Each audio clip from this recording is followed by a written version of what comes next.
Tropang Pochi. Hi ma'am, ano po pangalan niyo? Larminia Joy Artes. Ano subject po yung tinuturo ninyo? Mathematics. May tanong lang po kami. Ano yun? Pag-English. Bilang mga kasangga sa paglilingkod dito sa paaralan na ito, napapadali po ba ang social media o ang teknolohiya ang buhay at trabaho ninyo? Paano po ba? Oo naman, may tulong naman ng social media. Sa trabaho namin, una, dagdag informasyon, kaalaman, para sa amin. Lalo na yung, ang madalas kasing ginagamit ko, YouTube. Kapag meron akong aalinlangan ako dun sa topic, manonood lang ako ng YouTube, may explanation yon. Ayun. Ano po, sa tingin niyo po ba, mai-recommenda ninyo po ang paggamit ng social media at teknolohiya sa mga mag-aaral dito sa paaralan ito? Oo naman, kasi ang social media malaki naman talaga ang naitutulong. Kaya pwede siyang i-recommenda, kaso nga lang, ang nagiging problema lang ay mas madalas na or mas maraming oras na ang paggamit ng mga bata sa social media. Kumbaga hindi nila nakokontrol yung time. Pero maganda ang tulong. Kumbaga positibo, nakakatulong ang social media. Sige po ma'am, thank you po. Good afternoon po, sir. Ano pong name nyo? Rodolfo Pibala. Anong subject? Science, grade 9. So, may tanong po ako. Oo nga, halatang. Bilang mga kasangga sa paglilingkod dito sa paaralan na ito, napapadali po ba ng social media o ng teknolohiya ang buhay at trabaho ninyo? Paano po? Sa aspeto ng napapadali ang pagsasali ng impormasyon, komunikasyon. At ano pa nga? Mas napapadali ang paghanap ng mga kinakailangan. Halimbawa, sa subject ko na science, mas madaling hanapin ng ibang videos and presentations using social media. Kung sakali man pang napapadali nito ang buhay ninyo, sa tingin niyo po ba maire-recommenda ninyo ang paggamit ng social media at teknolohiya sa mga mag-aaral dito sa paaralan ito? Kung Bakit may po? rekomenda, yes. Bakit? Kaya nga tayo may teknolohiya para mapadali ang buhay ng mga tao. Ang problema sa pagrerekomenda, kailangan may kaakibat na responsibilidad kasi alam naman nating lahat kung saan kayo tumatambay sa social media. Tama? Sa TikTok, sa Facebook, sa Twitter, at kung anumang messaging platform ang ginagamit nyo sa pagpupuyat sa maling tao. Okay po, sir. Thank you po. Magandang hapon po, ano pong pangalan? Lay Comboy. Ano pong subject ang inyo pong tinuturuan? Ako ay nagtuturo ng Araling Panlipunan sa grade 8. Bilang mga kasangga sa paglilingkod dito sa paaralan na ito, napapadali po ba ng social media o ng teknolohiya ang buhay at trabaho niyo po? Paano po? Oo naman, 'di ba?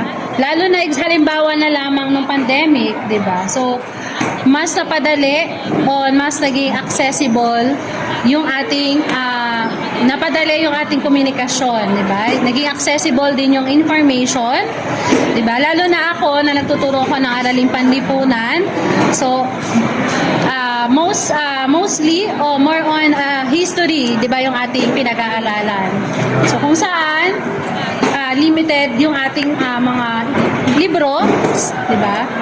So sa pamamagitan nito nalalaman ko din, 'di ba? Nakakatulong, nakakadagdag din siya ng kaalaman sa ating lalong-lalo na sa amin, 'di ba? Na nakakatulong to na mas malaman din natin yung history o yung culture ng mga ibang bansa.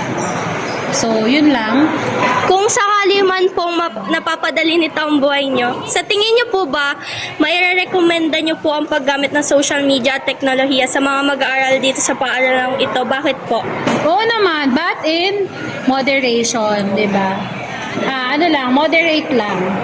Kasi, lalo na ngayon, syempre, yung social media, meron din yung mabuti at masamang epekto. Yan, marami dyan naglaganap din yung mga scammer, mga manloloko, kung saan marami ding napapahamak ng mga kabataan. Pwede ko siyang i-recommenda, pero kailangan in moderation. Dapat maging matalino sa paggamit. Okay, maging mapagmatsyag, mabusisi, 'di ba? Wag lang basta-basta pindot ng pindot, panood ng panood, 'di ba? At wag basta-basta maniniwala sa mga minsan kasi, 'di ba? Marami na diyan mga fraud, 'di ba? Yung mga lumalabas na mga wrong information, nagbibigay ng wrong information, kung saan meron din mga humakalat din yung mga scandal, 'di ba? Yung mga sex videos na dapat hindi nyo napapanood. So, dapat maging maingat sa paggamit. Magandang hapon po. Ano pong pangalan? Magandang hapon din, ako si Peter, si Kuya Peter ng Canteen Staff. Meron po kaming konting katanungan. Ang una po ay, bilang mga kasangga sa paglilingkod dito sa paaralan, napapadali po ba ang social media o ng teknolohiya ang buhay at trabaho nyo? Paano po? Kung napapadali, oo, mas napapadali siya dahil ang teknolohiya natin na mas may kailangan natin.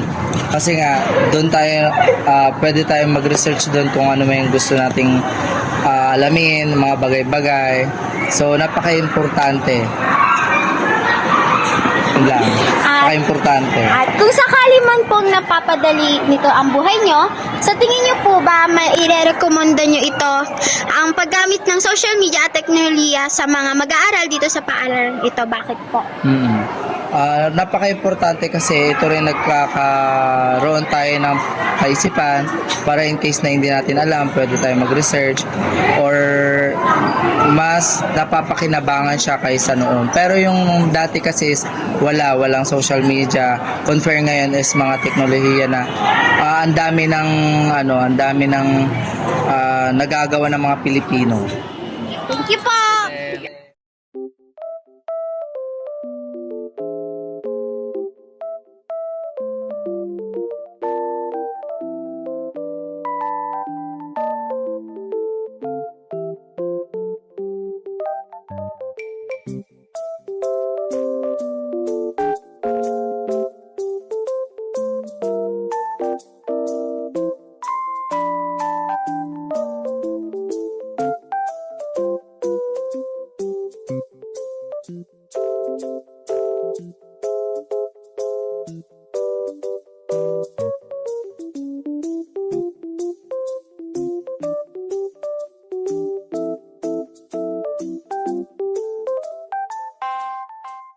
Magandang hapon po.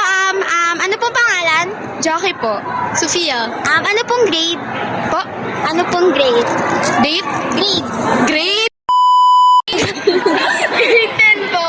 Grade 10 din. Meron po kaming onting katanungan at parehas lang po yung tanong. Magbibigay lang po kayo ng opinion niyo po.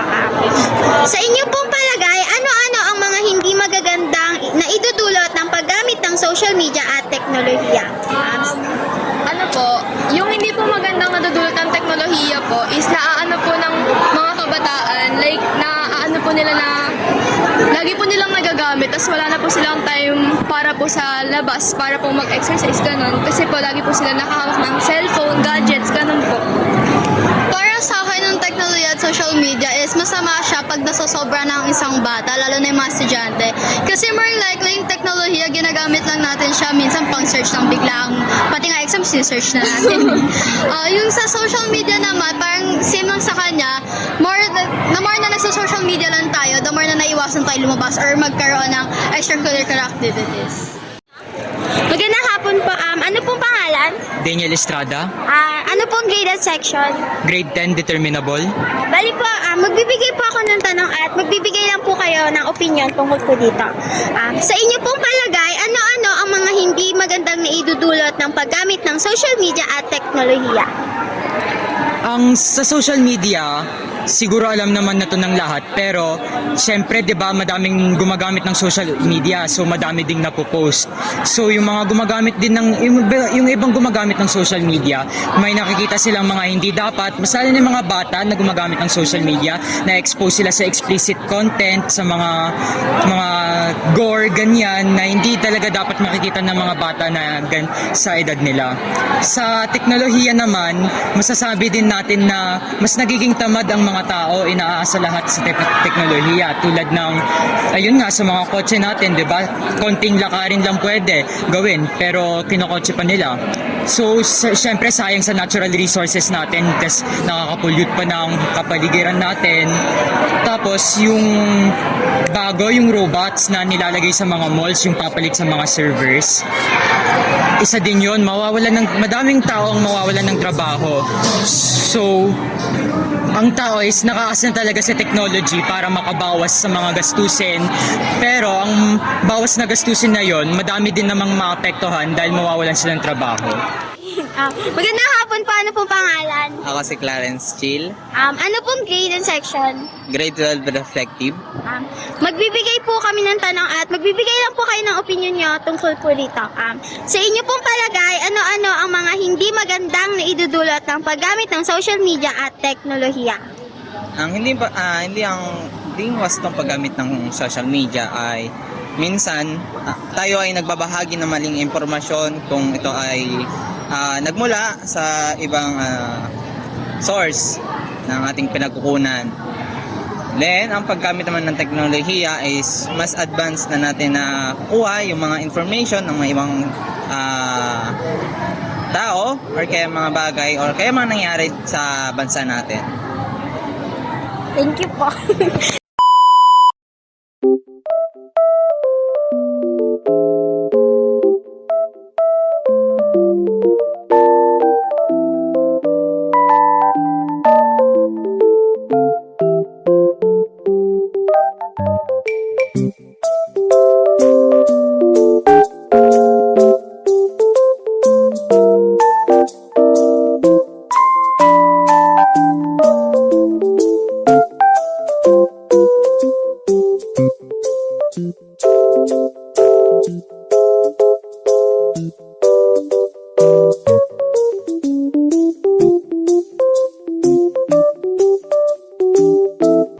Magandang hapon po.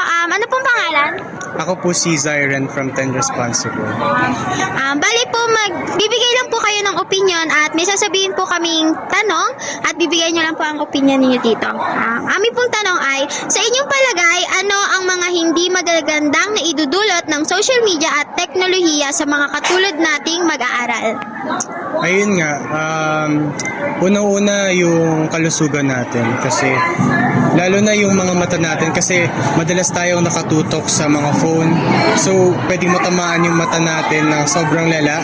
So, pwede tayong lumabo yung mata tapos basta yun. Tapos, pati na rin, pwede rin maapektuhan yung sleeping schedule natin kasi napupuyat tayo kaka-social media.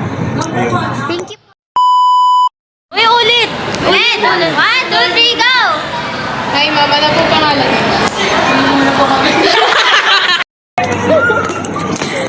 Uy, ang OA ni Angelique Gabriel Bautista. So, OA. Ay. Bakit siya kinikilig? Bakit? Uy!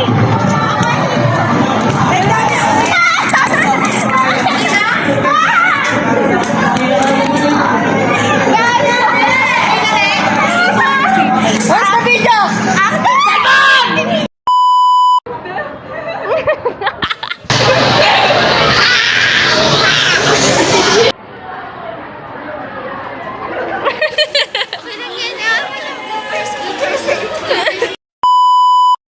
Magandang hapon po. Ano pong pangalan nyo?